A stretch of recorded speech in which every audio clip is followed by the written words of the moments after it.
כתבת לי שאת לבד,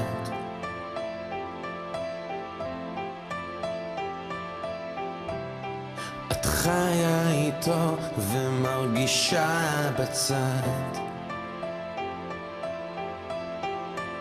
ואיתו זה כמו שאני לבד. אל תחכי, אל תתני לחיים לעבור בשחור לבן.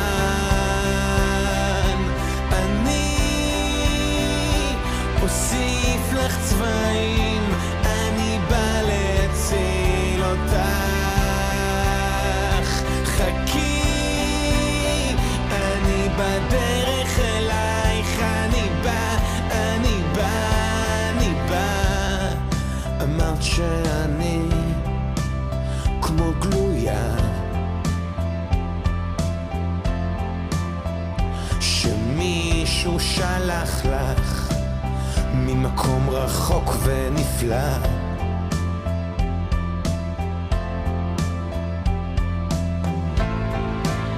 כמו גן עדן בסתיו,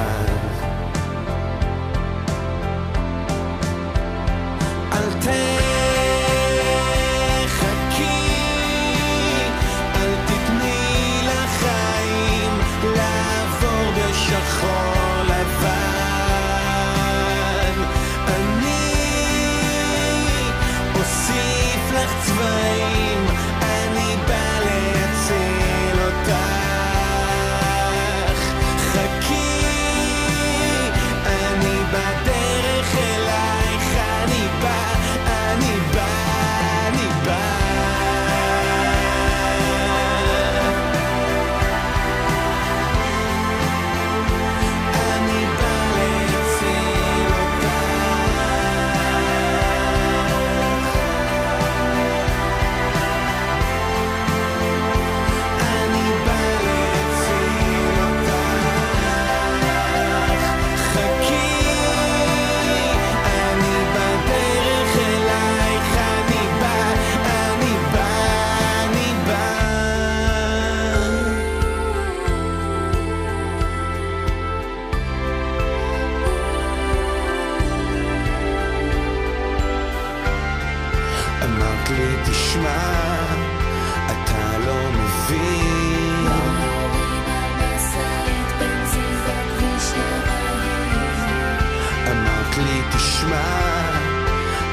La générosité, des talents et du cœur. C'est la sauce du jour sur studiocalita.com. Salut, je suis avec Yael Farinakash, ravie de t'accueillir ici au studio Calita. Ça va ? Ouais, super. Bon, alors Carrément. une émission un peu spéciale puisqu'on va parler d'une association, certes, qui s'appelle Simchat Alev, la joie du cœur, mais on va parler du yoga rire ou du yoga tzrok en hébreu. Alors c'est quoi ce fameux yoga rire dont tout le monde parle? Alors, il y a un peu plus d'un an, j'ai eu le plaisir de mon directeur m'a envoyé en Inde, rencontrer, à Bangalore, rencontrer le docteur Madan Kataria, qui est l'instigateur, qui est celui qui a inventé, non pas le rire, mais en tout cas la méthode comment rire, comment faire du bien à son corps. Alors, c'est un principe de rire sans raison, de rire sans lait, de l'humour, la comédie ou les blagues. Ça se fait en général en groupe, parce qu'on peut aussi rire tout seul. Oui, mais là, on a carrément l'hôpital psychiatrique qui nous attend. Bon, d'accord. Moi, c'est plus mon problème. Vous avez dépassé le stade, d'accord. Voilà. Okay. Je vais vous rejoindre bientôt. Donc, voilà, l'interaction du groupe et le contact visuel est très important parce que le rire qui à la base est complètement factice devient très vite véritable. Un rire factice forcé, ça veut dire. Exactement, c'est un rire. Alors, ce qui est extraordinaire, c'est que le cerveau ne fait pas la différence entre un rire qui est factice, et un rire qui est véritable. Parce que j'ai vu un bon film ou parce que j'ai entendu une bonne blague. Le corps, grâce au cerveau, secrète les mêmes hormones et donc procure un bienfait tant physique sur le système immunitaire, sur les organes internes, que si j'avais rigolé de manière véritable. Donc qu'il soit factice, forcé ou vrai, ou vraiment... venant du fond de soi-même, ça marche pareil. Exactement. Et honnêtement, ça influence, moi personnellement, je l'ai intégré complètement dans ma vie. Je rigole de manière automatique et forcée au moins un quart d'heure par jour, parce qu'après un quart d'heure, ça commence à sécréter les endorphines. Je me réveille le matin à 6h du matin. Ça doit être sympa de vivre avec vous, Yael. Ça doit être rigolo. Non, demandez à mes enfants. Oui. Ok, donc vous faites ça aussi sur vous-même, sympa. Donc c'est quoi les 5 points principaux qui définissent le yoga tzrok ou yoga rire, comme vous voulez? On en a déjà parlé de 3. C'est-à-dire que c'est un rire sans raison, c'est un rire en général qui se pratique en groupe, parce que le groupe, on arrive vite à un rire communicatif. Encore une fois, que le cerveau ne fasse pas attention, ne fasse pas la différence entre le rire véritable ou le rire factice. La 4e chose, c'est que pourquoi on appelle ça yoga rire? Parce que c'est l'association d'exercices de rire et de respiration yogiste. Il y a aussi, à la fin de chaque séance, qui dure à peu près 1 heure, une séance standard, il y a une méditation du rire où les gens sont allongés par terre et rient de manière complètement incontrôlée. Il y a une sorte, on éteint un peu la lumière, on fait de la lumière tamisée et les gens, chacun est avec soi-même et retrouve le rire originel, ce qu'il y avait là. Alors j'ai l'impression qu'en Israël, ça marche à fond. On en entend parler de plus en plus. Il y a des groupes de femmes, alors tout type de femmes, des groupes même mixtes. Ça dépend des fois. C'est fou. Bien sûr. Ce qui est extraordinaire, c'est que ça a commencé avec le docteur Madan Kataria, qui a commencé en 1995 avec 5 personnes en Inde. Lui, sa femme Adouri et encore 3 autres amis. Et aujourd'hui, il y a plus de 115 États qui sont représentés où il y a le yoga rire. Plus des milliers représenté de façon officielle, vous voulez dire? Exactement, où lui-même est passé par là-bas et enseigne et transmet sa discipline. Vous êtes la seule à avoir étudié auprès du maître, gourou Alors, en Israël, si non, mais je suis la seule qui a été dans une université à Bangalore. L'université, c'est assez récent. C'est un endroit qui est centré sur la recherche personnelle, sur les bienfaits, ce qu'on peut faire à soi, ce qu'on peut se donner à soi. C'est récent, son université à Bangalore, et je suis, la première en Israël à avoir été dans cette université. Ça fait sauter des verrous, ça libère de certains bien blocages. Sûr, de toutes les inhibitions. Parce que en fait, c'est aussi basé sur ça, c'est basé sur ce qu'on appelle la shovavut yaldutit. Revenir, être un enfant, savoir s'amuser de rien. Il y a beaucoup comme ça de jeux, de chants. Ça ressemble un peu au clown aussi, parce que vous êtes aussi clown. Je suis aussi clown, oui. Beaucoup. Ça veut dire que pour moi, c'était beaucoup plus facile, c'était un petit peu dans mes gènes de pouvoir le faire. Et il y a certaines personnes qui étaient là-bas, qui sont venues. J'ai une petite histoire où il y avait quelqu'un qui venait du Liban, puisqu'on était toutes les nationalités ensemble. Mélangées, oui, bien sûr. Exactement, il y avait quelqu'un du Liban qui, la première fois, donc elle était à côté de moi, j'étais intéressée un peu à Miel parce qu'elle parlait français, et puis je l'entends rigoler comme ça. Alors, je me suis dit, non, je vais pas passer une semaine comme ça à côté de cette personne, non, c'est pas possible. Et pourtant. Et pourtant, après 3 jours, je ne sais pas, je ne peux pas vous dire pourquoi, comment, qu'est-ce qui lui a permis de donner cette confiance en elle. Une autre personne qui non seulement riait, mais qui gérait, qui donnait, qui faisait partager son rire. Ok. C'est quoi votre plus joli souvenir en Israël dans vos ateliers de yoga rire?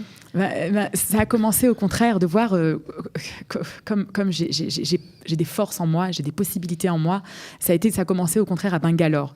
Et après, quand vous êtes revenu ici? Et après, quand je suis revenue ici, mais c'était juste de voir comment moi, à travers quelque chose qui est tout simple, qui n'a pas besoin, c'est le rire, chacun l'a en soi, comment je peux influencer et comment je peux avoir tellement de confiance et tellement la possibilité de donner.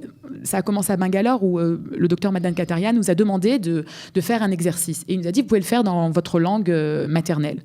Alors moi, bien sûr, en français, tout de suite. Mais non, il y avait déjà 2 Français qui m'ont pris ça. Et puis après, j'ai dit, en ivrite. Alors, il n'y avait pas d'Israéliens, mais il y a toujours des Israéliens de partout. Donc, il y a quelqu'un qui me l'a pris en ivrite. Et j'avais plus grand-chose parce que l'anglais, c'est pas mon fort. Et puis, à ce moment-là, je me suis dit, non, j'ai la possibilité, je veux que les gens sachent qui je suis. Donc, j'ai levé mon doigt et j'ai dit, moi, je veux bien le faire en djibrish. Djibrish, c'est le langage du clown, c'est du charabia. Et donc, j'ai fait l'exercice en kalapanchuta, sifikalentocha, sifalentocha. Voilà. Et de savoir qu'à travers... Arrive, bien évidemment. Bien sûr. Et voilà, de savoir qu'aujourd'hui, ça veut dire que ça franchit les barrières. Ça franchit les barrières de la religion, ça franchit les barrières du langage, ça franchit les barrières femmes, hommes. Il n'y a plus aucune... le monde est à nous. Ok, bon, voilà. Alors moi j'aime bien cette maxime, le monde est à nous. Je suis sûre que plein de gens se seront peut-être reconnus ou auront peut-être envie de suivre des cours de yoga rire. Alors qu'est-ce qu'on fait? On contacte Simchat Alev, c'est exactement. Il y a des formations pour être animateur. C'est des formations de 3 mifgashim, comme on dit. 3 rencontres. Exactement, merci. 3 rencontres pour être animateur yoga rire. Ça se passe en hébreu, évidemment, parce que vous parlez fluentement. Ça se passe en hébreu. De temps en temps, s'il y a de la demande, alors ça peut aussi se passer en français. Ce qui est intéressant, en tout cas, pour au moins avoir au moins goûté au pouvoir du rire, du yoga rire, c'est que après les fêtes, je recommence. Je l'ai déjà fait l'année dernière, où une fois par mois, une fois au Gan Saker et une fois à Tel Aviv, le premier vendredi du mois, j'anime des ateliers complètement gratuits de yoga rire. Donc atelier gratuit yoga rire avec moi à Jérusalem et à Tel Aviv. Alors à Jérusalem, ça va se passer où? Au Gan Saker. Formidable, donc dehors en plein air avec tout le monde. Exactement, on l'a déjà fait sous la pluie. Okay. Et à Tel Aviv, je crois que ce sera au parc Ayerkon. Exactement. Ça, à chaque fois, c'est une fois à Jérusalem, une fois à Tel Aviv. Donc on vous contacte comment? Sur votre page Facebook? Avec plaisir, Yael Fari Nakash sur ma page Facebook. D'accord, et sinon, si vous voulez une formation plus, on va dire, plus suivie, plus académique, vous contactez directement Simchat Alev. Voilà. Exactement. Merci beaucoup Yael d'être venue jusqu'à nous. Et on était super contents d'avoir ri. On a ri. Ça, c'est sûr. Obligatoire. De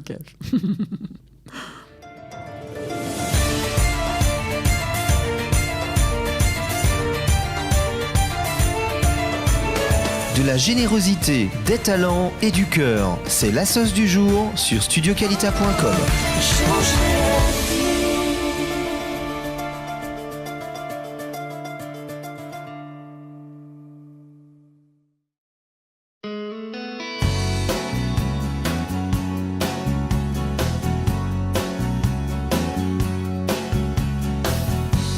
את מנסה לומר, לא אכפת לי מה.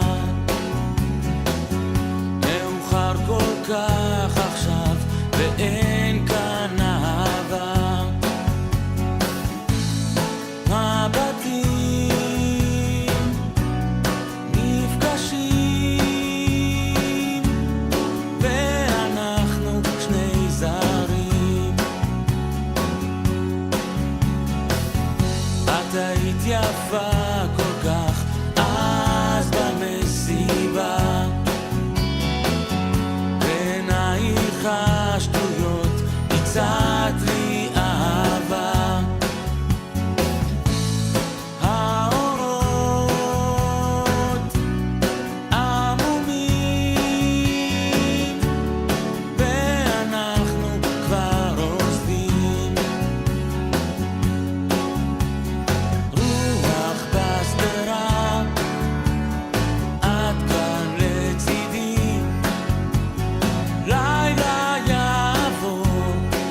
אבל זה סיפור נוסף של אהבה קצרה, והאש שבערה כמעט מיד כבתה. בלי כאב, בלי דמעות, כאן דרכינו נפרדות. שוב למעגל בו אני לחוט, בן לוקח בת ורוקד איתה ריקוד. שוב מההתחלה דלת תיפתח, וכשאכנס להיכן אני נכנס.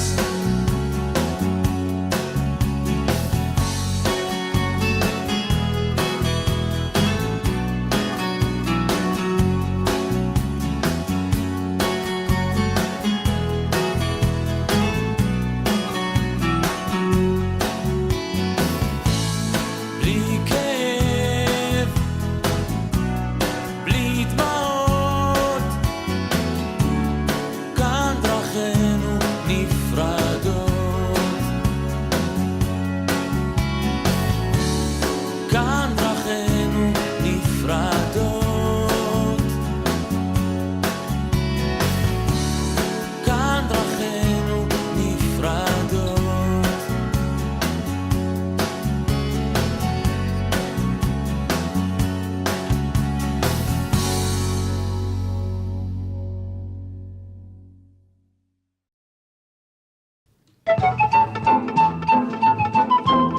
Israël, comment ça marche? Vous allez adorer comprendre Israël. Israël, comment ça marche? C'est tout de suite sur Studio Kalita.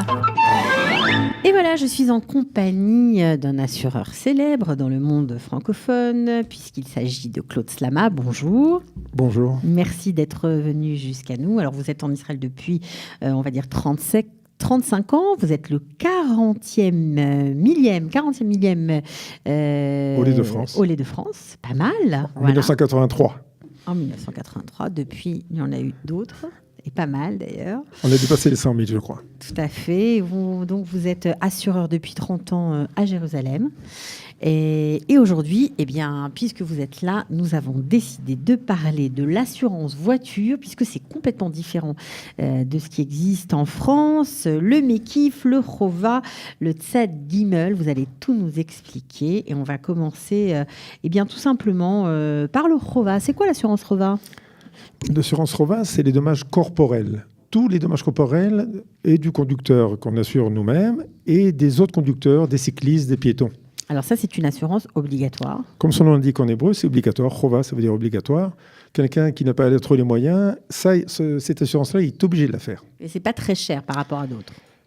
C'est pas très cher. C'est Comme raisonnable. avec cette nouvelle législation, la même assurance Chova peut coûter, en fonction de la personne ou de la voiture, entre 800 shekels et 2000 shekels. Donc là, on y reviendra sur cette nouvelle législation, mais pour l'instant, on est sur le Chova. Donc ça, on comprend que c'est une assurance dommage corporel, tout Voilà. dommage corporel, mais ça n'existe pas du tout ça en France. C'est-à-dire en France, il n'y a pas ce distinguo de dommage corporel, dommage matériel. Quand on prend une assurance en France, c'est une seule assurance sans que le client sache ce qui se passe exactement, ni même l'agent d'assurance. C'est les compagnies d'assurance qui s'arrangent entre elles.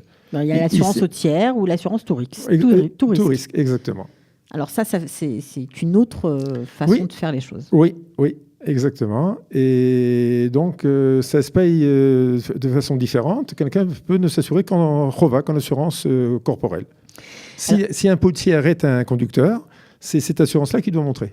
Le policier, le pays ne s'occupe pas de si le véhicule est assuré en tout risque, au tiers. Ce n'est pas leur problème, c'est le problème du client. Mais sur le dommage corporel, ça, évidemment, c'est obligatoire. Donc, la Chova, c'est ce qu'on contrôle lorsqu'un policier vous arrête. Voilà, parce que vous savez, un dommage corporel, ça peut monter à des millions de shekels. Un gosse qui est renversé par une voiture, ça peut coûter 1 million de shekels, 2 millions de shekels, 3 millions de shekels. Donc, il n'y a pas grand monde qui a le moyen de payer ça de sa poche. Donc, c'est pour ça que c'est obligatoire. D'accord. Alors, ensuite, il y a le Mekif. Alors, c'est quoi le Mekif ? Mekif, c'est l'assurance matérielle qui couvre tous les dommages matériels, c'est-à-dire et les autres voitures et la voiture du client lui-même.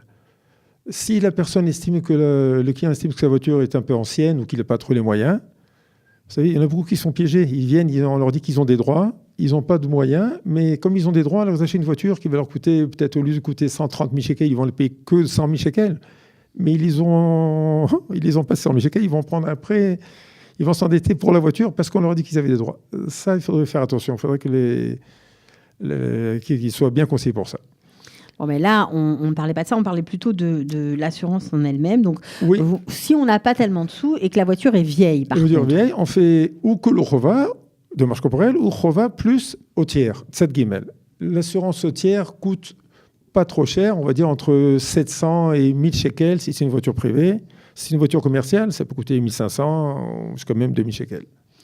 Alors, par ailleurs, la législation israélienne impose aux conducteurs de passer le test de leur voiture, de payer le test de leur voiture. Oui. Est-ce qu'on peut apparenter ça à une vignette ou c'est quelque chose de complètement différent ? Non, il y a un rapport, si vous voulez. Au début, quand la voiture est neuve, les 2 premières années, les personnes dispensées de ce test, puisqu'elle est neuve, normalement, la voiture doit aller bien. Mais après, c'est tous les ans. Et quand la voiture est ancienne, 15 ans ou plus, c'est tous les 6 mois qu'il faut faire ce test. Donc, il faut simplement payer le test ou il faut aussi aller dans un centre de contrôle ? Bravo, il faut aller dans un centre de contrôle. Ça prend une demi-heure à peu près. Et ils contrôlent bien les pneus, la direction, les phares, un peu tout. Les freins, évidemment, un peu tout. D'accord. Et si on ne le fait pas, après tout, on se dit, je le ferai le mois prochain. Est-ce qu'il y a une date précise pour le faire ou comment ça se passe ? Regardez, en Israël, c'est très simple. Il faut qu'il y ait 3 choses qui soient valides pour que la personne soit couverte. Pour que la personne soit couverte. Ah. Qu'il ait passé son test, qu'il ait payé le test et qu'il ait passé, pas seulement payé les 1000, 1500 ou 2000 shekels de test, mais de la vignette, on va dire, mais qu'il ait passé au centre de contrôle, voir s'il n'y avait pas de problème sur la voiture. Bravo, et pas seulement avoir payé le papier qu'il a reçu à la banque. D'accord. Il faut que ce soit en règle, il faut qu'il ait son permis de conduire. Ok. En règle. Voilà. Et que l'assurance soit payée normalement. S'il a payé le premier mois, qu'après, pendant plusieurs mois, les papiers et qu'il n'a pas d'assurance, il ne sera pas couvert. En cas d'accident. Voilà. Alors, maintenant, une question un peu plus particulière, mais qui s'arrive. Si on a oublié de payer son test, tout simplement, on a reçu le papier, on ne comprend pas très bien l'hébreu, on se dit, je vais y aller, on l'a laissé de côté. Qu'est-ce qui se passe ? Il ne se passe rien s'il n'y a pas d'accident. Il ne se passe rien s'il n'y a pas d'accident. Non, au maximum, après, il se réveille. C'est vrai, vous savez, on rigole, mais c'est vrai qu'il y a de Khadashim, mais ils ont tellement de problèmes à régler les premières années, les premiers mois, ils ne savent pas trop où ils en sont. Ils achètent une voiture d'occasion comme ça, ils ne comprennent pas ce qui se passe. Et au renouvellement, par exemple, ils n'ont pas fait attention au papier qu'ils ont reçu. Oui, parce que c'était un papier, je crois, qu'on reçoit, et il y a une date pour effectuer ce test. Ouais, disons qu'il y a 1 mois et demi à peu près pour passer ce test. Mais si on ne l'a pas fait, on est hors la loi, quoi, en gros. Bravo, exactement. Alors, si la personne n'a pas fait l'accident, ce n'est pas méchant. Au maximum, quand il va se réveiller, qu'il va payer ce papier, il va payer rétroactivement 1 an ou 2 ans en arrière. Oui, au lieu de payer régulièrement. Mais s'il a un accident, il n'y a rien qui marche. C'est-à-dire, la compagnie d'assurance peut dire, désolé, je ne paye pas. C'est pas en règle. Je ne paye pas. Que ce soit un dégât de 1000 shekels ou de 10 000 shekels ou 100 000 shekels. S'il n'a pas payé, ne parlons pas de l'assurance Rova, s'il n'a pas payé, ça c'est très grave. Parce que, comme je vous l'ai dit tout à l'heure, un dégât, un gosse renversé... Ça veut dire que si ne parlons pas d'un cas grave, mais simplement d'un dommage matériel, un conducteur est rentré dans une autre voiture, le conducteur qui est rentré dans la voiture n'a pas payé son test, mais paye son assurance régulièrement, Rova Mekif, est-ce qu'il est couvert par l'assurance ? Non, la compagnie d'assurance peut dire non, je ne paye pas, il n'est pas en règle. Non. Peut dire ou dit systématiquement ? Alors là, la vérité, ça dépend un peu de l'assureur, de l'agent d'assurance. Okay. Quelqu'un comme Claude Salamakin, comme moi.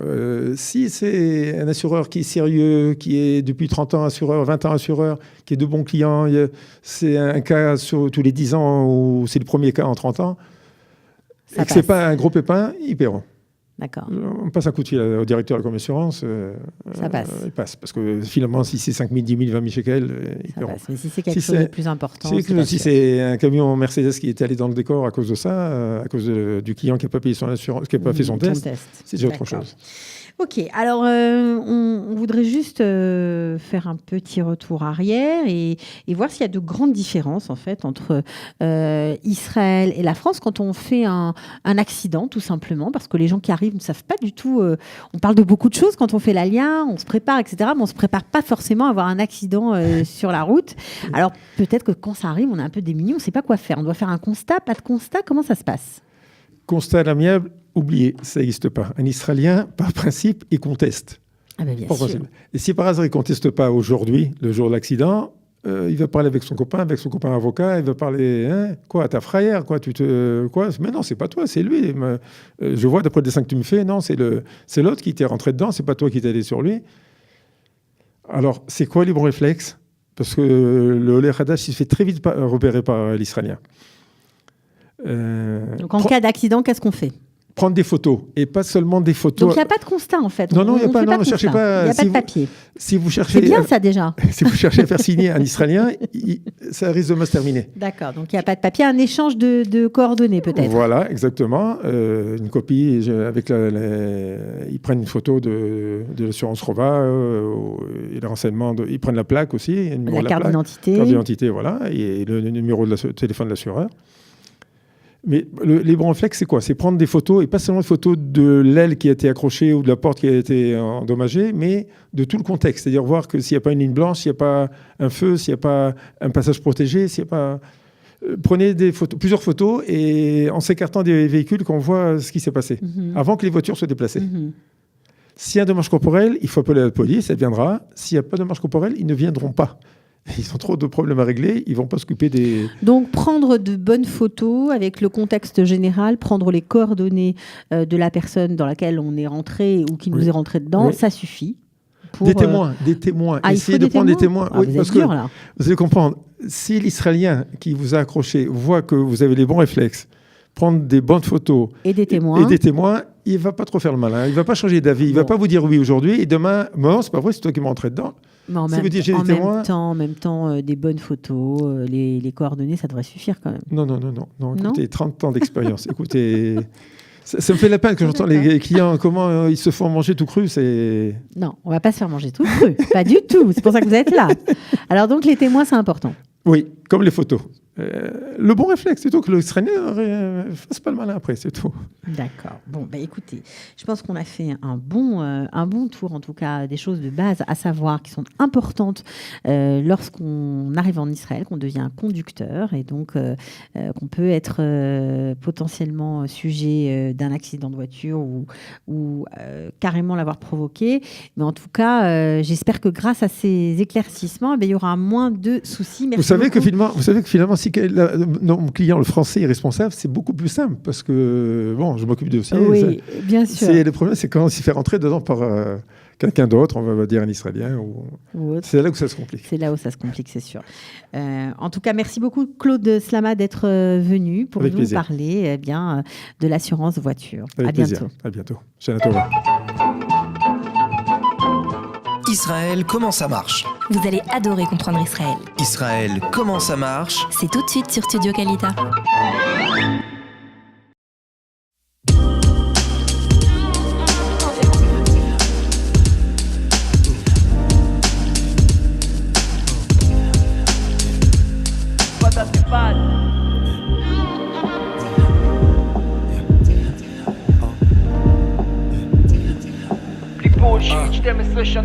וגם אחרי כל כך הרבה שנים אני מרגיש מוזר, כאילו כלום לא השתנה ואני אותו חייזר.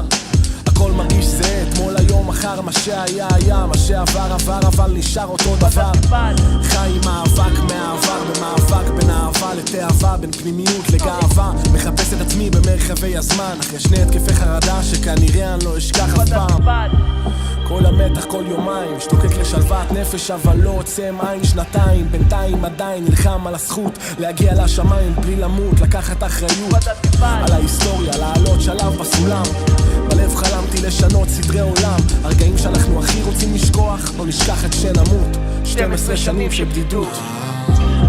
עוד מעט מחר, כביש שלא נגמר, שלווה שמחכה לי.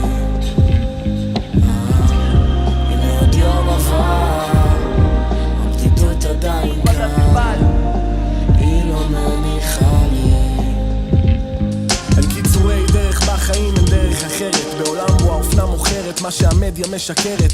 הכל קורה לאט אבל טס מהר, והסיוטים קורים בזמן אמת, בזמן שאתה ער. כולם אומרים, את צוחקת לי בפנים, אבל כל הצלקות נעלמו אחרי 5 שנים. בנינו קשר על שקרים וקשר השברים נפל ללא זכר כמו יתר הדברים מעצם החיים. אמרת שלא הכל תלוי בנו, וקשה למצוא את אלוהים בימינו אנו. אני סמוראי שנלחם בעצמו, כלוא בתוך הדוג'ו. המציאות הזאת ריאליטי, הגאולה בלוטו. חולם אמריקה בקריית אונו, טמבלים חושבים הם בונו, בחורות חושבות הם יוקו אונו. מזל שהפסקתי לעשן, שהפסקתי לחפש את האשם. ברוך השם על הקשיים, תודה על האל על צלקות ועל פצעים, על הימים הנוראים. מנסה בכל מאודי לתקול באהבה, ולא לתת למציאות הזאת לקחת השלווה ממני. לא בטעות, לא בקלות, נלחם בתחנות רוח ומחכה להתגלות. כל הילדות שלי עברה בין עדודים, הנה מתן עדות.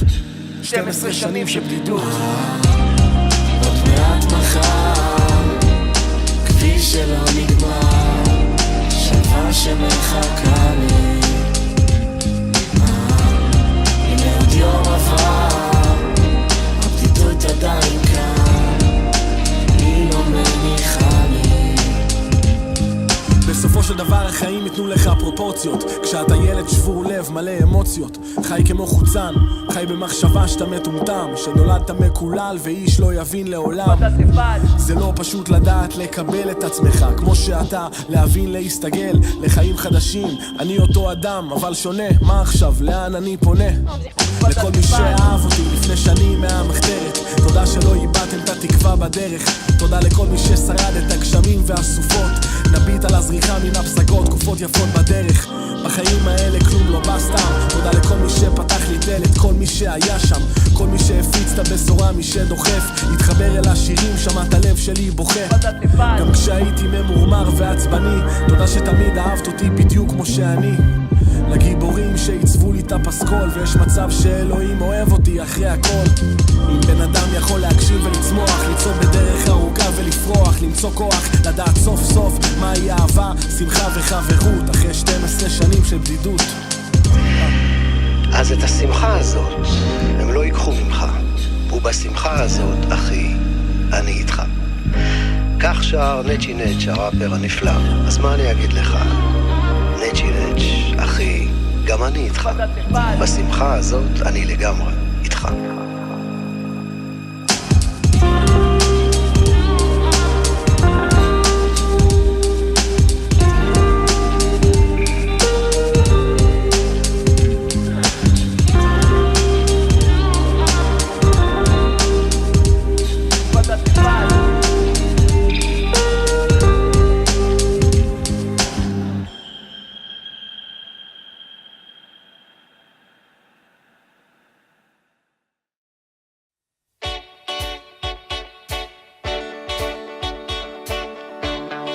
Des artistes, des lives, Du kiff et du style, c'est Alabama tout de suite sur Studio Kalita. avec Cathy Choukroun. Et oui, nous sommes avec une star, en tout cas, peut-être que vous ne la connaissez pas, mais nous on la connaît. Vous allez voir que vous allez être surpris, parce que si son visage ne vous dit rien, eh bien son nom peut-être un peu plus. Elle s'appelle Sharon Laloum. Bonjour Sharon. Bonjour, shalom, shalom et kolam. On est hyper content de vous recevoir, de te recevoir. On va se tutoyer, ça va être plus simple, je crois. Ah, je pense que ça va Voilà. être beaucoup plus simple. Et donc, pour ceux qui pensent ne pas te connaître, eh ben, ils se trompent. Tout de suite, la preuve en images.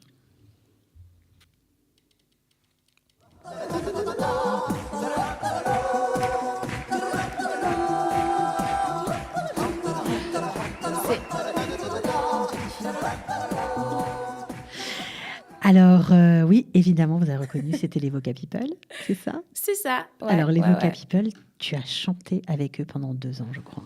C'est ça, exactement. J'ai chanté aussi quand j'étais en Israël et c'est grâce à cette création que je suis arrivée en France. Ok. Voilà. Donc il faut le dire, tu es israélienne, tu es née en Israël, tu as 28 ans. Exactement. Voilà. Alors ce qui est rigolo, c'est que tes parents ont fait leur aliyah il y a très longtemps. Oui. Avec Aledej, on les salue au passage. Bonjour, shalom le kolam, le déj. C'est drôle. Ouais. Et donc, on ne s'attendait pas à ce que tu fasses une carrière en France. Oui, en fait, moi, je suis née en Israël. Je suis israélienne et j'ai eu cette proposition-là. J'étais étudiante à l'Académie de musique et on m'a proposé de faire les Voca People en France. Donc, j'ai dit, all right, pourquoi pas. Voilà, ça fait 5 ans maintenant que je suis à Paris. Voilà, et tu ne t'es pas arrêtée. Alors, il faut dire que la musique, bon, ça te poursuit depuis que tu es toute petite, parce que tu as chanté, je crois, en festival. Ouais, tu as fait des pièces de théâtre. Oui, j'ai commencé quand j'étais jeune.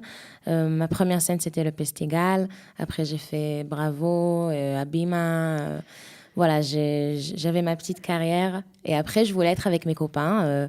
Donc, j'ai commencé... Donc, ça veut dire quoi, quand tu as eu 12, 13 ans, 14 ans, tu as dit, j'en ai marre, j'arrête? Non, oui, je voulais plus être sur scène. Je voulais être avec mes copains. Et bon, j'ai chanté quand même. Mais, évidemment. Mais voilà, je fais le tichon... Comme ça, tranquille, exactement. Jusqu'à la Katzveit, à l'armée. Ok, et d'ailleurs, au Tichon, tu fais une rencontre importante. On va en parler tout au long de l'émission. C'est vrai. C'est vrai. C'est au Tichon où j'ai rencontré mon meilleur ami, qui est aujourd'hui mon associé, qui s'appelle Meni, et qui est pianiste. On a fait Tiksei Yom HaZikaron, Yom HaShoah, toutes les chansons très belles, les chansons israéliennes. Donc quand il y avait des cérémonies du souvenir, c'était tous les deux, vous montiez sur scène et vous jouiez ensemble. C'est comme ça que votre amitié s'est nouée? Oui, ça a commencé par quelque chose de musical, artistique, et justement émotionnel, parce que c'est des chansons magnifiques, tu vois. Donc ça a été très vite un vrai bonding entre nous. Et après, on faisait du jazz, on faisait beaucoup de choses et on s'est retrouvés aujourd'hui à aimer et à faire de la musique électronique, quoi. Alors, avant d'arriver à la musique électronique, il y a beaucoup de choses. Il y a beaucoup de choses. Donc la Katzveit, on l'a compris, où là tu te dis que ça y est, c'est ça ce que tu veux faire, tu vas être chanteuse. Oui, à la Katzveit, je me suis rendu compte, je faisais ça, c'est devenu un peu plus pro. C'était tous les jours. On prenait le matos, on rencontrait les soldats, on chantait pour les soldats tous les jours. Et c'est là où j'ai compris que ça m'a choisi, en fait, que c'est ça que je vais faire dans ma vie. C'est déjà pas mal de trouver sa voie à 18 ans, c'est magnifique. Donc ensuite, tu nous l'as dit, tu fais l'Académie Rubin et tu pars faire les Voca People en France. Oui. Ça dure 2 ans. Et puis, à la fin de la 2e année, il y a ça. On écoute tout de suite. L'amour est comme l'oiseau de Twitter. On est bleu de lui seulement pour 48 heures. Oui. D'abord on s'affilie, ensuite on se follow. On en devient fêlé et on finit solo. Prends garde à toi et à tous ceux qui vous like. Les sourires en plastique sont souvent des coups d'hashtag. J'adore cette chanson, Stromae. Merci pour cette chanson. Moi aussi, j'adore. Je suis ultra fan. Bien sûr. Alors, je vais te dire que lorsqu'on t'a vu en Israël, parce qu'on a reçu des mails, on a reçu des WhatsApp, soutenez-la, elle est israélienne, là. On se dit, mais c'est qui cet énergumène? Parce qu'on ne te connaissait pas, il faut bien dire la vérité. Pour ceux, en tout cas, sous ton masque de Voca People, on a eu du mal à te reconnaître. Oui, voilà. bien sûr. Et donc, on s'est intéressé. Et quand on t'a vu chanter ce morceau, cette version incroyable de Stromae, déjà qui est une chanson complètement démente à la base, et que tu l'as rendue encore plus, tu lui as donné une puissance encore différente, on était scotchés. Oui, en fait, j'ai travaillé chez moi et j'étais en face de mon miroir. Déjà apprendre une chanson en français, ce que ça voulait dire. En plus, Stromae, il fait le texte est tellement important et profond que j'avais obligé en fait de rajouter une choré et de rendre ça un peu plus imagé, on dit. Plus imagé. Et en fait, c'est grâce à cette chanson que j'ai compris que dans ma musique, dans mon art, je danse aussi et c'est visuel. Et voilà, c'est une chanson très importante pour toi. Moi. Oui. Ça t'a fait passer dans une autre dimension? Oui, et je la chante toujours avec Meni dans mes concerts. Je la chante à notre... à ta façon. À ma façon, voilà, à notre façon, nos arrangements. Ok, alors arrangement, ouais. qui sont différents de ce qu'on a vu sur The Voice. Oui, parce que sur The Voice, c'est avec du violoncelle qu'on fait aussi sur scène, mais nous, on fait quelque chose d'un peu plus électronique. Qui vous ressemble. Voilà, D'accord. c'est d'autres arrangements. Alors, ce The Voice France, c'était déjà il y a 2 ans, c'était en 2015, tu es arrivé jusqu'en quart de finale. Oui. Est-ce que ça t'a aidé dans ta carrière ? Bien sûr que ça m'a aidé. Déjà, personnellement, ça a été révélateur encore. Enfin, chaque chose dans une carrière d'artiste est révélateur, j'ai l'impression. Mais ça a été une expérience très intense. Moi, je venais des Voca People. J'ai pas de télé chez moi. Je suis pas venue... Tu venais d'Israël, surtout à la base. D'Israël, voilà. Oui, c'est vrai. clair. C'est clair. Et oui, ça a été une expérience... très forte, extraordinaire. Ça m'a fait réaliser beaucoup de choses sur moi et sur mon art. J'ai grandi en 10 ans, je pense, sur la maturité, et j'ai compris que je veux faire ma musique, mes chansons, ma vision des choses. C'est dur de passer du statut d'interprète à assumer Tout à fait. le fait qu'on veut écrire et dire ses propres choses. C'est Tout pas à fait. facile. Voilà, moi, dans ma carrière, je sais qu'est-ce que c'est être interprète, et je pense que c'est quelque chose que je connais et que j'aime et qui est profondément Ancré en toi. ancré en moi. Et il y avait tout un côté de création que j'ai pas exprimé comme je voulais. Ça veut dire quoi ? Écrire des textes, par exemple ? Alors non, les textes, Tu j'écris les avais depuis toute toujours, ma vie. mais Toute ma vie, les j'écris. montrer, les dire. Voilà, mais s'exprimer différemment que juste prendre une chanson et la rendre la tienne, qui est aussi un art. Bien sûr. Voilà, Mais c'est une autre ça a sa démarche. place, mais c'est une autre démarche. Et du coup, c'est pour ça que ces 2 dernières années, je suis heureuse comme j'ai jamais été, parce que je me laisse la chance et tout ce qu'il faut pour juste faire ce que j'aime. Alors, pourtant, tu m'as dit, en préparant l'émission, C'est tu m'as beau. dit, je viens d'Israël, j'arrive en France, je connais personne, je connais pas de producteur, je fais mon truc et ça marche. Tu fais ton truc dans ton coin et tout doucement, ça sort et ça marche. Alors, c'est bien sûr que le chemin Et pas facile, est pas mais j'imagine. facile. Et en plus, on fait tout seul, Méni et moi. Méni, il est architecte, il est graphiste. On fait tout le développement artistique, on l'a fait nous-mêmes. Avec Gadi Bahar, qui est notre producteur ici, en Israël, et qui croit en nous. Alors, Voilà, tu n'as pas encore de producteur en France, tu fais tout je seul pour m'autoproduis. l'instant. En fait, on a fait le choix de faire cet album-là et tout le développement artistique nous-mêmes pour déjà savoir ce qu'on veut dire et comment on voit notre art. Parce que Alors, il faut Oui. qu'on comprenne, parce que oui, tout ça, c'est compliqué. c'est beaucoup de choses. Voilà, alors on va essayer de montrer aux gens de quoi on parle. Donc, parce que tu sors un album, je crois que c'est un EP de 6 titres. C'est ça, qui voilà. est sorti en mars. Exactement, et tu l'as fait, bien sûr. Et que vous pouvez réaliser. trouver partout sur iTunes, Spotify, On peut l'acheter. Deezer, voilà. Ok. Ça s'appelle Sharon Méni, c'est Oui, ça? oui, Voilà. Alors, comme le nom du groupe. Comme le nom du groupe, mais aussi comme le nom du personnage que tu as créé. Oui, en fait, on a créé un personnage, enfin, c'est un album concept qui raconte l'histoire d'une fille qui s'appelle Sharon Méni, qui est vraiment Méni et moi. Notre le meilleur de vous deux. Oui, le meilleur ou des côtés de nous deux. Oui. D'accord. Alors, dans cet album, il y a une très jolie chanson qui s'appelle Od Me'at, qui est en hébreu.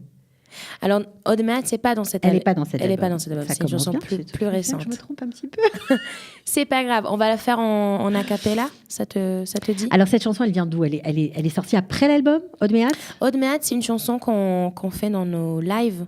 Voilà, c'est la dernière chanson. On termine nos concerts avec cette chanson-là parce qu'elle est très intime. Et on l'a fait au Barbie, d'ailleurs. Pour la sortie de l'album, on a fait un très beau concert au Barbie. Et c'était un très beau moment, on a chanté Alors, à la fin. c'était fin mai, elle était en mode robe grande diva, mais C'est ça. une diva folle. Exactement, exactement, exactement. Donc, on va écouter tout de suite la chanson qui ne fait pas partie de l'album, mais qui est une très belle chanson qui finit tous vos concerts. Ça s'appelle Od Meat, encore un peu, et tu vas nous la faire pour notre plaisir a cappella. Ok. Tu es prête? Je suis prête, tout oui. Ok. עוד מעט היום נגמר, השמש מתעייפת מגגה,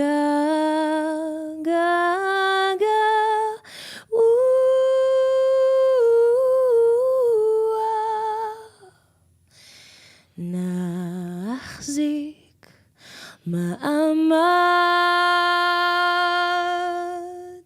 כמה שאפשר,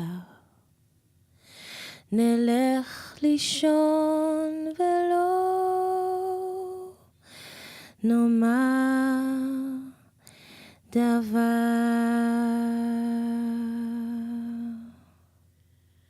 On peut applaudir. C'est magnifique. Très, très beau titre. Merci. C'est très émouvant. C'est pas facile. C'est un exercice qui est pas facile. Pour moi aussi, c'est pas facile parce que c'est chargé, c'est très chargé d'émotions. Oui. Et... C'est pour ça qu'on l'a fait en a cappella, pour laisser justement la place à la ligne mélodique, en fait. Oui, c'était émouvant, Ouais, c'est très émouvant. Alors, Sharon, on a parlé de cet album, on n'a pas écouté d'extrait de cet album. Tu as écrit un titre qui s'appelle Meshugat. Meshugat, oui. Mais Meshugat. pourquoi ? C'est bizarre. Alors, dans l'histoire de Sharon Meni, il y a aussi cette chanson-là, le moment où elle se pose beaucoup de questions, elle se dit qu'elle est folle, elle ne sait pas. En fait, cet album-là, finalement, on n'était pas conscient, mais finalement, c'est l'histoire de quand tu arrives à ta trentenaire, on dit ? À la trentaine. À la trentaine, quand tu te trouves, c'est de 20 à 30 ans, tout ce qui t'arrive, voilà, c'est ta recherche. Et finalement, la fin de cette histoire, c'est de s'aimer et de s'accepter. Et donc, I Love My Life, que je vais chanter plus tard. On va l'écouter tout à l'heure. Voilà. Mais là, j'aimerais bien qu'on écoute cet extrait. Okay. Ça s'appelle Boom ou Meshugat. Ça dépend.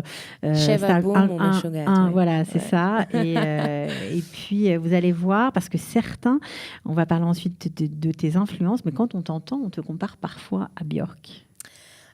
Oui, ça fait partie de mes influences, carrément. Alors, on va écouter tout de suite Meshugat.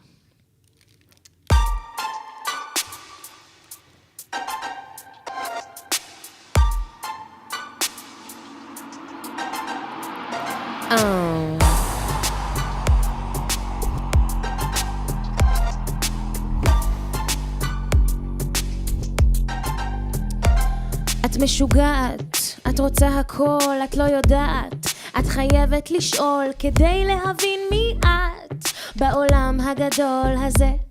את שקועה בין הצללים, שומרת עלייך מהפחדים שאת יוצרת, לא שוברת. ומי צודק ומה נכון? 1 קשה, 2 קפה, 3 צעקה, 4 שתיקה, 5 אימהות, 6 חירום, 7 בום, בול פגיעה.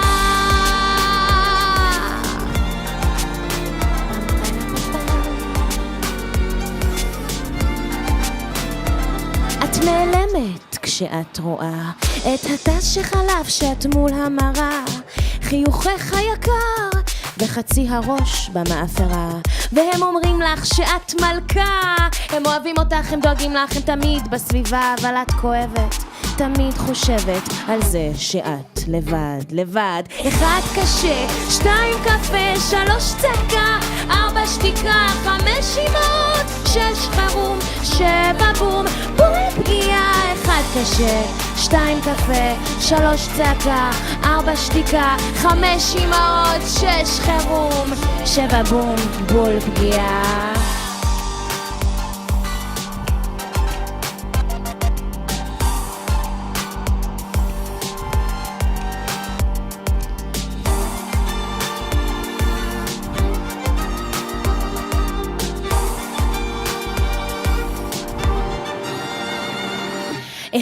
קשה, 2 קפה, 3 צעקה, 4 שתיקה, 5 אימהות, 6 חירום, 7 בום, בול פגיעה, 1 קשה, 2 קפה, 3 צעקה, 4 שתיקה, 5 אימהות, 6 חירום, 7 בום, בול פגיעה. הגיעה נקודת האל חזור, הכאבים בחזה מאיימים לגבור, מנסה להירגע, אוי לא היא כאן החרדה.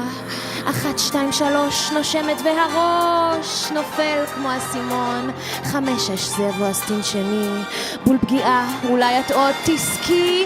1 קשה, 2 קפה, 3 צעקה, 4 שתיקה, 5 אימהות, 6 חירום, 7 בום, בול פגיעה. 1 קשה, 2 קפה, 3 צעקה, 4 שתיקה, 5 אימהות, 6 חירום, 7 בום, בול פגיעה. C'est carrément magnifique. Merci. Je suis fan. Je suis fan. Et quand je vous entends, je pense je trouve que vous avez un univers bien planté. Et il y a des petits rappels de Marina Maximilien. Justement, on en parlait avant. Je trouve qu'il y a un truc d'elle. Marina Maximilian Blooming, j'adore cette artiste. Extraordinaire. Elle est extraordinaire parce que justement, en fait, ce qu'on voudrait, c'est de ne pas avoir des limites.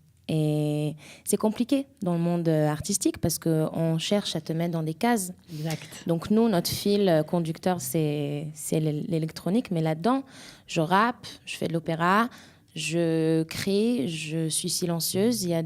C'est dans 3 langues. C'est nous. L'album est dans 3 langues, c'est vous, c'est toi, c'est Ménie. Oui. C'est très, très réussi. Alors justement, Merci. comment tu travailles justement avec lui? Par quoi vous commencez? Par le texte, par la musique, par vous donner l'ambiance, vous dites on va faire du rap, ça se passe comment? Alors, déjà, on se voit, on se pose, on parle, parce c'est mon frère, c'est comme mon frère. Donc, c'est ton prolongement. C'est quoi prolongement? Ça veut dire quoi? Ta continuité. Hop, après toi, il y a lui. Exactement, bien sûr, bien sûr. Moi, je suis son prolongement. Ou le contraire. Exactement. Ouais. Okay. Et on décide de créer ensemble, pas forcément savoir qu'est-ce qu'on veut faire. On écrit sur le papier? Comment vous faites? Alors, en fait, ça, c'est des détails. On fait tout. On écrit, on compose. Ça dépend.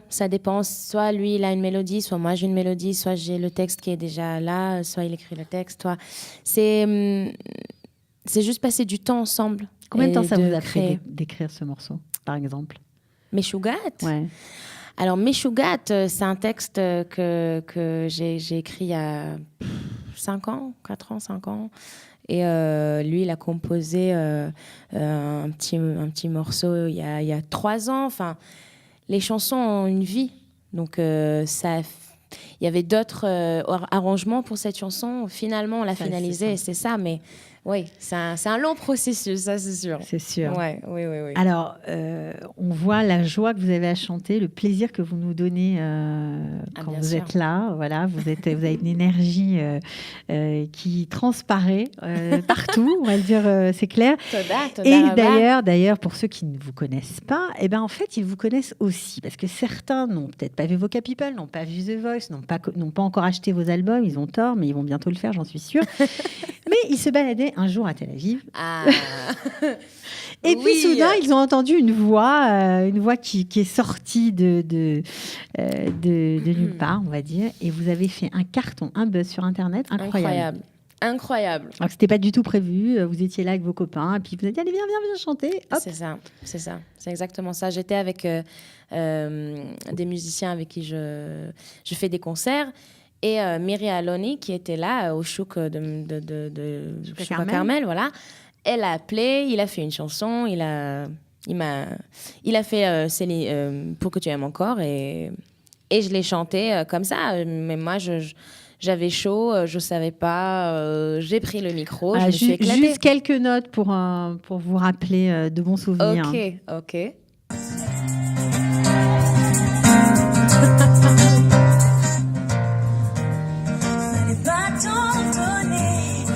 Je sais pas jouer.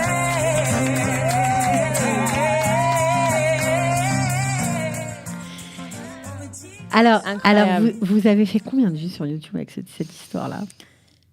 Je sais pas, 500 000. Ça a été un peu partout. Enfin, c'était juste extraordinaire. C'était magnifique. J'ai reçu tellement d'amour de gens. Et c'est là où tu vois que les gens, ils veulent s'amuser. La musique, c'est fait pour partager. Et c'était vraiment un moment magique, vraiment. Ouais. Ouais. C'était incroyable. Donc, tu es rentrée, bien sûr, parce que tu étais en vacances à cette époque-là, en Israël, tu retournes à Paris. Comment ils vivent ça chez toi, hein? Parce que quand même, pour des anciens Dégiens qui ont fait l'Alia, qui ont élevé leur famille en Israël, etc., de voir les enfants partir, c'est compliqué. Dans l'autre sens, refaire le chemin inverse. Alors, oui, j'imagine que c'est compliqué, mais en même temps, c'est des parents qui veulent que leurs enfants se réalisent. Et ils sont toujours là. C'est mes Ruach Gabit. Ils me donnent du Ruach Gabit. Et ils sont extraordinaires, mes parents. Ma sœur habite à San Francisco et mon frère habite à Barcelone. Donc, c'est vrai qu'ils sont à Rishon LeZion et ils savent qu'on va revenir. Un jour. Et voilà. Donc, ils nous laissent... vivre et du coup quand on se retrouve c'est magnifique, c'est très fort, tout est grâce à eux de toute façon, hein. Ouais, on dit ça en général des parents. Bien sûr. Alors comment c'est pour toi, hein, justement, d'être une Israélienne, parce que tu portes fortement cette identité-là à Paris et dans la musique? Eh ben écoute, c'est génial, c'est incroyable. Non, c'est cool, ça fait partie de moi, de qui je suis. J'ai fait un long chemin avec ça aussi. Quand j'étais en Israël, je chantais pas forcément en hébreu. Voilà, j'étais israélienne, mais pas plus. Et maintenant, je suis attachée à mon identité, à la communauté. Alors, tu es attachée à ton identité juive ou israélienne, les deux? Alors, les deux, mais j'avoue que moi, personnellement, c'est israélienne. Venir d'ici, de ce pays, ça représente beaucoup de choses et je trouve ça très riche. Et aujourd'hui, je le mets... tu ne t'en caches pas? Non, pas du tout, au contraire. Je suis... voilà, je viens du Holy Land. Je suis française, algérienne, marocaine, israélienne. J'ai des influences de jazz. J'ai fait l'académie de musique. J'écoute de l'oriental à la radio. C'est qui je suis. C'est cette chose-là qui me donne autant de richesse, quoi. Donc, alors, j'adore. Eh ben, nous aussi, on adore. C'est beau. C'est beau. Je suis tout à fait d'accord avec toi. Alors, avant de terminer l'émission, bien sûr, on va annoncer quelques dates parce que on pourrait parler encore pendant 2 heures avec toi, parce que tu as fait plein de choses. À part cet album, cette année, tu as écrit une comédie musicale aussi. Oui. Qui vous verra le jour probablement l'année prochaine. Oui, qui s'appelle Naïve. On a fait ça. Voilà. Alors là, pour le coup, c'est un truc assez triste, c'est assez noir comme univers. On peut dire ça, oui. On peut dire ça. C'est avec l'auteur de Oliver Twist, qui s'appelle Christopher Delarue, qui a fait Oliver Twist d'ailleurs avec Shai Alon, qui est israélien. Donc on a fait ça, on a composé ça avec lui. C'est un spectacle musical et c'était la première fois qu'on compose des chansons en français.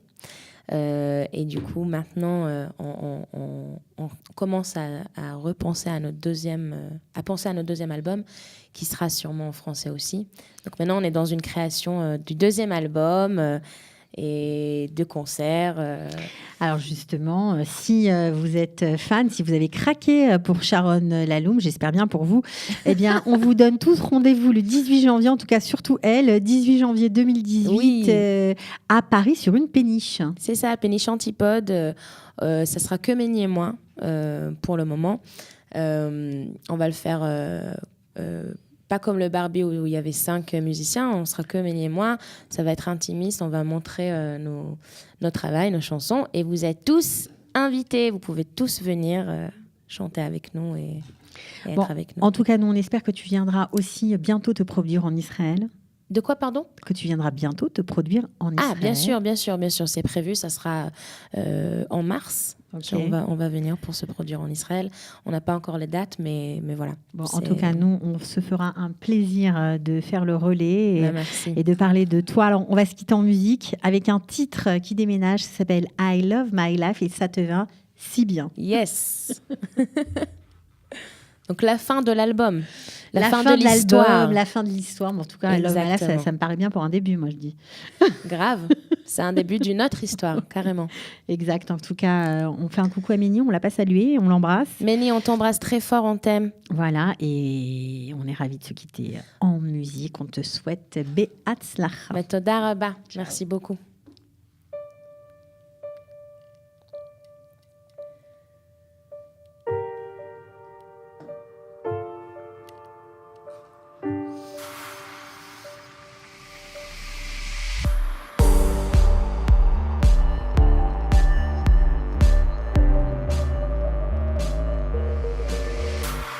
Since last night I'm looking for my t-shirt, the one that makes me look sexy. I also can't find my soul, the one that makes me look happy. I probably left them in one of their beds. It's true that I've been to lots of beds lately. Couldn't search for it, couldn't stay for longer. I had to run before it became stronger. I love my life. I love my life.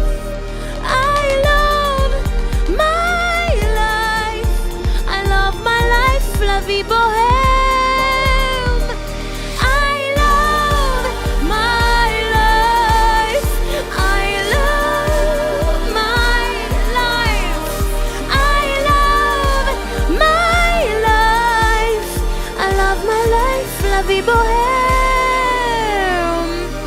Since he's gone, I'm looking for my soulmate, the one who make me believe he'll take me. I also can't wait, I also need my weekends, 'cause that's when I feel normal to be crazy. I probably have to stop playing this game. It's true that I don't care about being healthy, but what's the purpose if I don't notice? When I take off my dress, feels like I'm worthless. I love my life. I love my life. I love my life. I love my life, la vie bohème.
כועסת אבל מבינה, לא נעלמת לי בכוונה, פשוט שבינתיים כאן כל כך הרבה קרה, ועכשיו אתה חוזר בחזרה.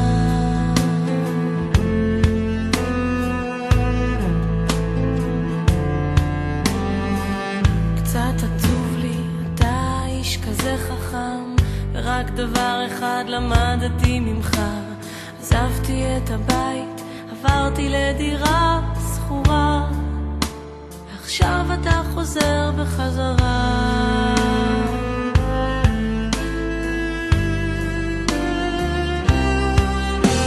אבל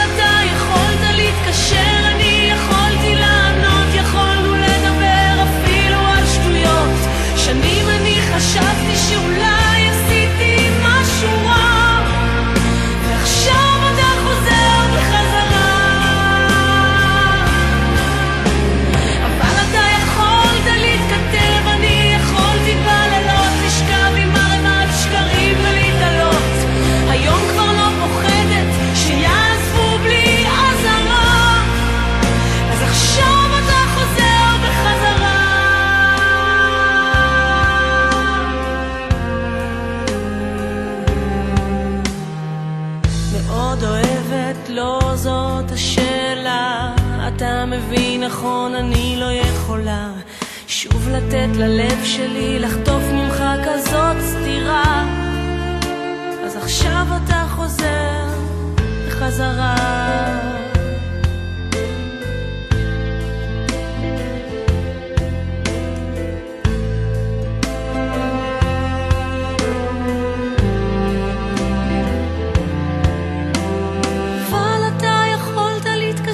אני יכולתי לענות, יכולת לדבר דקה עם הבנות. שנים אני חשבתי שאולי עשיתי משהו רע, ועכשיו אתה חוזר בחזרה.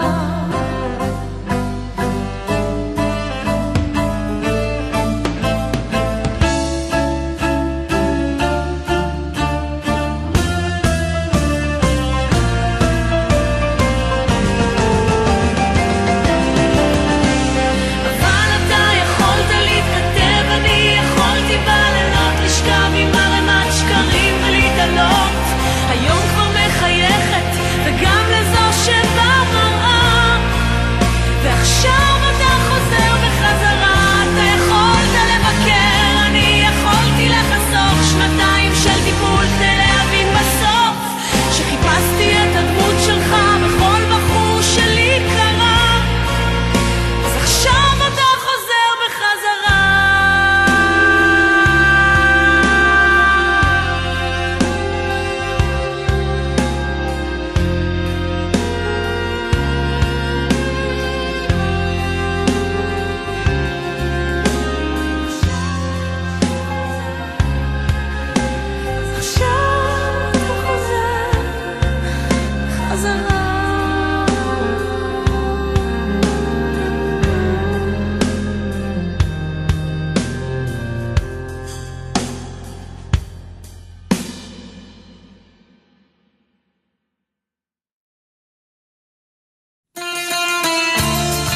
Sans eux, Israël ne serait pas né.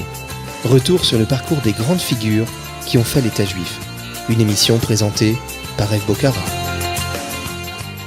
Salut à tous et bienvenue sur Studio Kalita dans notre chronique sur les grandes figures d'Israël via les noms de rues qui jalonnent le pays. Aujourd'hui et pendant plusieurs épisodes, on va s'intéresser à Golda Meir jusqu'à l'arrivée de Margaret Thatcher. Au pouvoir en Grande-Bretagne, aucune femme politique issue d'un milieu modeste n'avait connu au XXe siècle une notoriété égale à celle de Golda Meir. Aussi bien en Israël, ce pays qu'elle a contribué à faire naître sous l'autorité de David Ben-Gurion, que dans l'arène internationale où elle n'a cessé de défendre le droit à l'existence du jeune État. Golda Meir, née Golda Mabovitch à Kiev le 3 mai 1898, a participé à la création de l'État d'Israël. Elle a été ministre des Affaires étrangères. Elle a surtout été le quatrième Premier ministre d'Israël du 17 mars 1969 au 11 avril 1974. En raison de sa fermeté, elle avait gagné le surnom de Dame de fer de la politique israélienne, bien avant que ce qualificatif ne soit employé encore pour Margaret Thatcher au Royaume-Uni. Une de ses citations bien connues est en ce sens révélatrice. « Je ne veux pas, disait-elle, je ne veux pas d'un peuple juif généreux, libéral, anticolonialiste, anti-impérialiste et mort. » Voilà, pendant sa vie politique, Golda Meir a aussi gagné les surnoms de meilleur homme du gouvernement par David Ben-Gurion et de grand-mère d'Israël par la presse populaire. Elle a été, donc, on l'a dit, la première femme à devenir Premier ministre en Israël et la troisième femme dans le monde à ce niveau de responsabilité. Et on va donc revenir durant plusieurs épisodes sur sa vie. Golda Mabovitch est née à Kiev, en Ukraine, au cœur de l'Empire russe, en 1898, dans une famille nombreuse, juive, non pratiquante, mais traditionnaliste. Elle est le 7e des 8 enfants de Blum Neidich et de Moshe Mabovitch, un modeste menuisier ébéniste qui milite assez vite dans des cercles sionistes socialistes clandestins. Golda Meir ne va garder que peu de souvenirs de son enfance à Kiev, ou à Pinsk, si ce n'est des images de peur et de grande pauvreté. Elle se souvient par exemple avoir pleuré de faim et de colère quand sa mère donnait une partie de sa ration à la plus jeune de ses sœurs. Elle sut aussi très vite, Golda Meir, ce qu'était un pogrom et la ségrégation, puisque la liberté de circulation et de travail des Juifs était en Ukraine sévèrement réglementée par le tsar russe. Et son père va donc choisir d'émigrer vers les États-Unis. En 1903, il va s'installer dans le Wisconsin, à Milwaukee, très exactement, où sa famille, Golda, sa mère et ses frères et sœurs vont le rejoindre en 1906. Là-bas, Golda Meir va recevoir une éducation juive. Elle va aider sa mère dans la petite épicerie familiale, dans un des quartiers populaires de la ville, tandis que son père va devenir un cheminot. Elle se fait appeler Goldie, elle apprend l'anglais, elle va à l'école et elle devient une vraie petite américaine. Sa sœur aînée, Shena, lui donne l'exemple d'une femme de tête et d'énergie. À 14 ans, en Russie, Shena faisait déjà partie des sionistes socialistes. Elle organisait des réunions dans l'appartement familial en l'absence de leurs parents. Shena épouse aux États-Unis Shama Korngold, son amoureux de Kiev.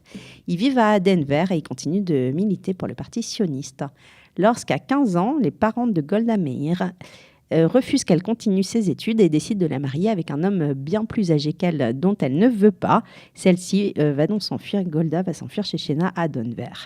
Là-bas, elle va travailler dans une blanchisserie, elle va au lycée, elle assiste aux réunions politiques du groupe sioniste travailliste. C'est là qu'elle va faire la connaissance de son mari, Maurice Meyerson, un jeune peintre d'affiches, qu'elle va épouser en 1918. Cette même année, elle va participer au tout premier congrès juif américain où elle va jouer un rôle actif.